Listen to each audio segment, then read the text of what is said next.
இதுவரை எனக்கு தெரிந்த தமிழை நான் பேசிவிட்டேன். இனி உங்கள் முன் மலையாளத்தில் பேசி போகிறேன். എന്റെ പ്രിയപ്പെട്ട തോഴர்களே,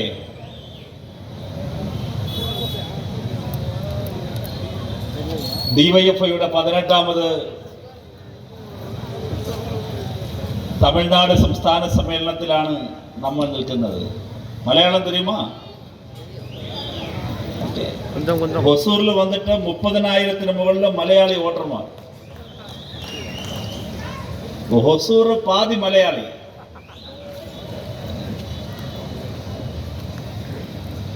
ഡിവൈഎഫ്ഐ 18ാമത് സമ്മേളനത്തിന് ഞാൻ ബാംഗ്ലൂർ ഇറങ്ങി ഹൊസൂറിലേക്ക് വന്നു. ഹൊസൂർ സിറ്റിയിൽ വന്നിട്ട് 1 മണിക്കൂർ എടുത്തു ഇവിടെ വരാൻ.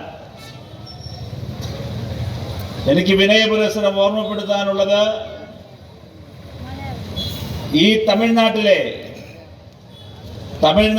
പിടിച്ചുകെട്ടാൻ വേണ്ടി ഇറങ്ങിപ്പുറപ്പെട്ടിരിക്കുന്ന RSSനോട്, BJPയോട്, സംഘപരിവാറിനോട്, മറ്റെല്ലാ രാഷ്ട്രീയ പാർട്ടികളോടും ഡിവൈഎഫ്ഐക്ക് ചൂണ്ടിക്കാണിക്കാനുള്ളത്, വരൂ, കൺതുറന്നു കാണൂ.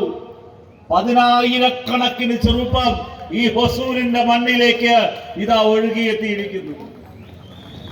ഇതെല്ലാവരും വന്നത് ഫാൻസ് അസോസിയേഷൻ അല്ലേ? ഇത് ഫാൻസ് അസോസിയേഷൻ അല്ലേ?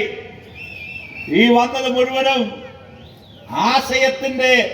ആശയത്തിൽ അധിഷ്ഠിതമായ ഒരൊറ്റ വികാരത്തോടെ വന്നത്.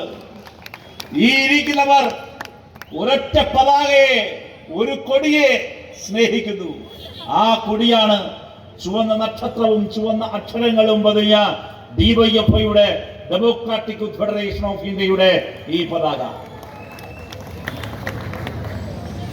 ഈ വേദിയിൽ ഭഗത് സിംഗിന്റെ ചിത്രമുണ്ട്. തമിഴ്നാട്ടിൽ രാഷ്ട്രീയത്തെക്കുറിച്ച് സംസാരിക്കണം ഈ ചെറുപ്പം എന്ന് കരുതുകയാണ്.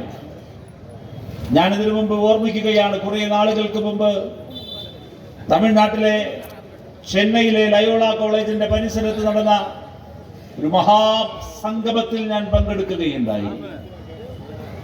ആയിരക്കണക്കിന് ചെറുപ്പം വന്ന് അവിടെ അണിനിരന്നു. മയക്കുമരുന്നിനെതിരായ സമരമായിരുന്നു. അന്ന് ഡിവൈഎഫ്ഐ തമിഴ്നാട്ടിൽ നടത്തിയ സിഗ്നേച്ചർ ക്യാമ്പയിൻ